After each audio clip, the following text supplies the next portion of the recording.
caught in the crossfire. It's caught in the Ciao a tutti, benvenuti o ben ritornati sul mio canale Panorama Cinema. In questo video proseguiremo insieme la serie Squid Game con il secondo episodio. Non mi dilungherei ulteriormente, perciò mettetevi pure comodi, cintura allacciate che si riparte. Buona visione e buon ascolto.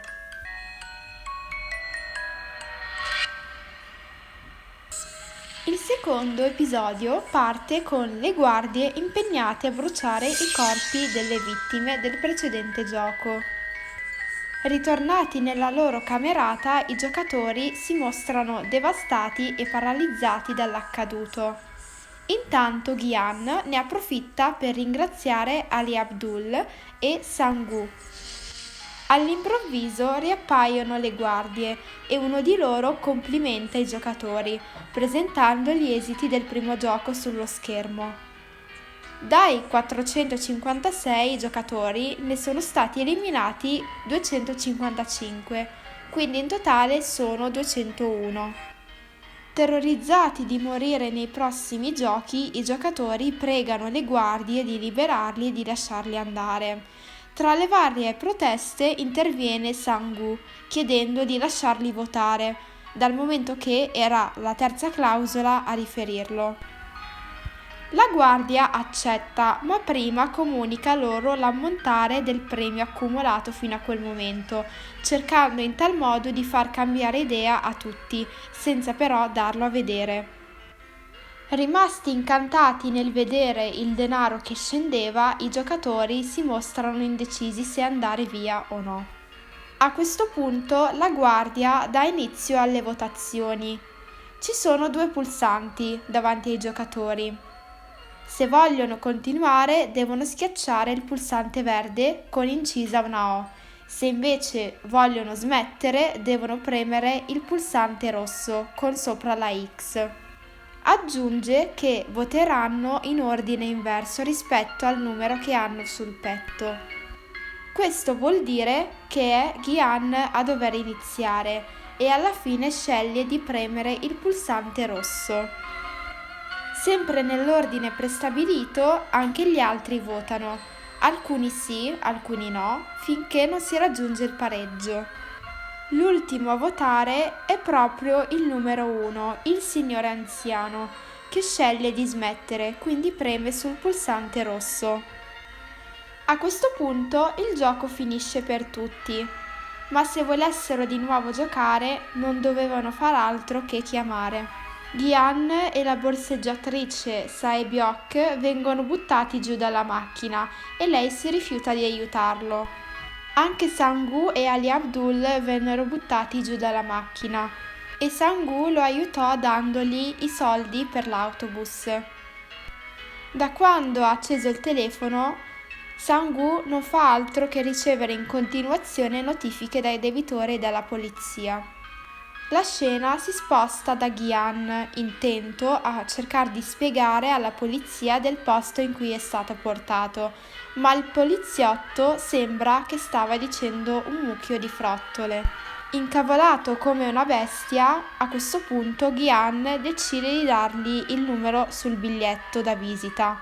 Nello stesso momento entra un ragazzo misterioso, che si interessa fin da subito alla conversazione. Ad un certo punto il suo sguardo si ferma sul biglietto.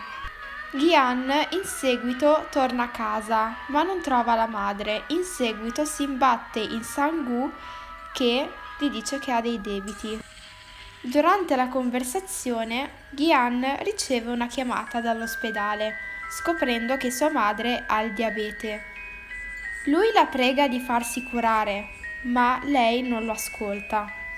In seguito riappare il ragazzo di prima, che si scopre essere un poliziotto. Quest'ultimo si reca nella stanza affittata dal fratello ormai scomparso da tanto tempo e trova una scatolina con dentro lo stesso biglietto di Gyan che aveva visto alla centrale di polizia. In seguito va a chiedere di lui alla polizia. L'episodio continua con Sae-byok Questa ragazza è una profuga nordcoreana che ha un fratello che attualmente vive in un orfanotrofio.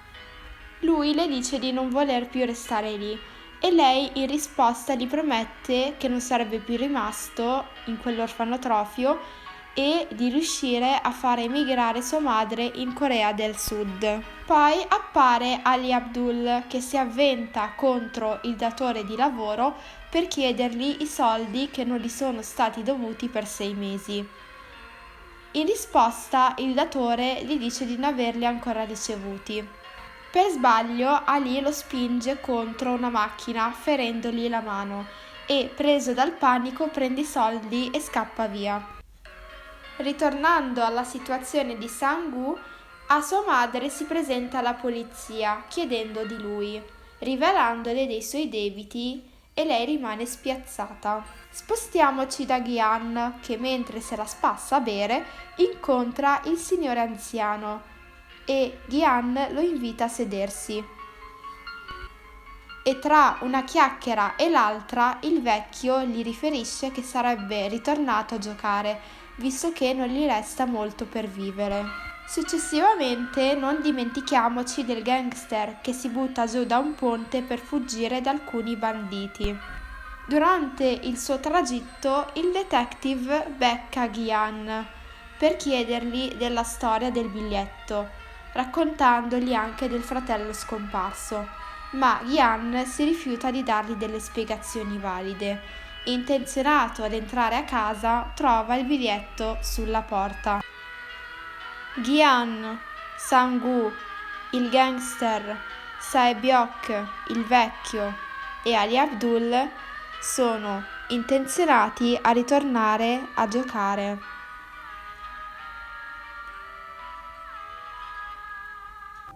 Iscrivetevi, lasciate un bellissimo like se volete la terza parte.